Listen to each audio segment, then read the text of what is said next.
Hello everyone, my name is Ashley Miller and I have decided to do my Ashley Miller and I have decided to do my educational giant report on Burris Frederick Skinner, or B.F. Skinner as most of you are probably more familiar with. Skinner was born in Susquehanna, Pennsylvania in the year 1904. As a child, he grew up with this fascination of building different types of gadgets and contraptions, and this helped play a major role in his career as he got older. During his college years, he strived to become a published writer.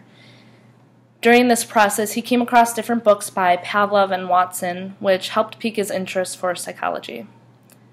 Later in the year 1948, he published his most famous utopian novel, Walden 2. And in this book, it illustrates a society in which human problems are solved by a scientific technology of human conduct. Skinner was an American psychologist from the 1920s through the 60s. He's most famous for the idea of behaviorism and operant conditioning. And one of his major beliefs is that behavior is sustained by reinforcement or rewards and not by our own free will. So what is behaviorism? Behaviorism is the study of external behavior. This behavior is objective and observable, meaning that whatever goes on in one's mind is not really known by other people.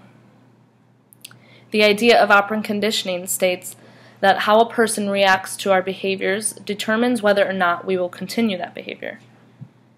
Skinner came up with 3 different consequences for different behaviors.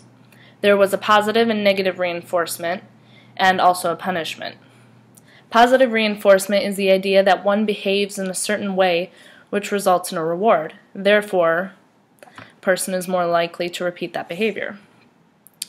A negative reinforcement, though it sounds like it'd be bad, is actually a good thing. This means that one behaves in a certain way which results in the removal of something unpleasant. Therefore, once again, you're more likely to repeat that behavior. In both cases, something good is occurring, and therefore the person will exhibit the behavior more often. Operant conditioning encourages positive reinforcement, which can be applied in the classroom environment to get the good behavior you want and need from the students. One of the most common ways of reinforcing a behavior is through praise. Now, this can be related to the classroom because teachers can deliberately use operant conditioning in their teaching.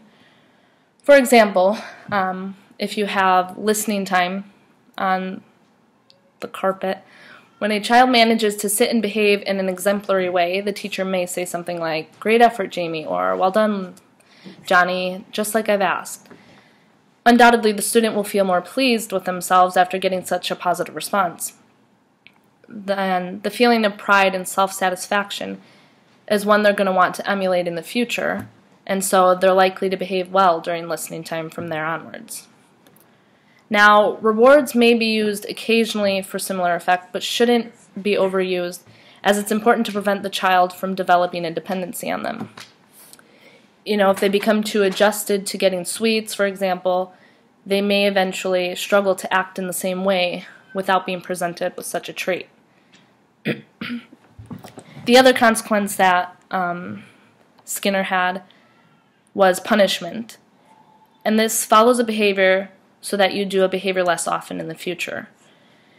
This can mean adding or taking something away that one likes. In either case, adding something or taking something away, will be able to tell that this is bad. Therefore, somebody's going to exhibit the behavior less often.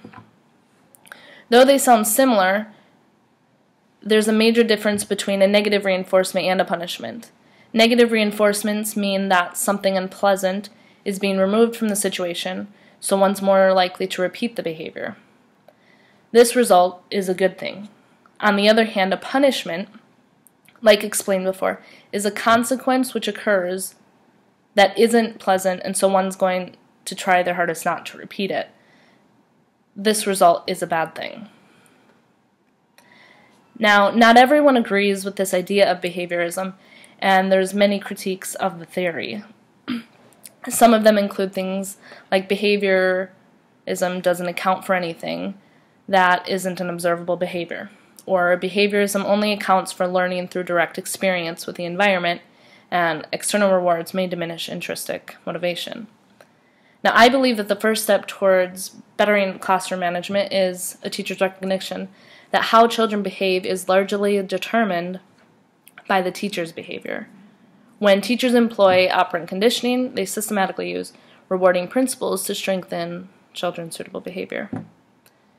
Now, ignoring behavior that's not suitable will discourage its continuance. Behavior can be changed, I believe, by 3 different ways. You can have a reward that's appropriate. You can reward appropriate behavior and withdraw rewards following inappropriate behavior. You can strengthen and the rewards if the first method is unsuccessful. And there's also punishing inappropriate behavior while rewarding appropriate behavior if the first 2 methods fail. Today we see this idea of operant conditioning being used in the classroom all across the country.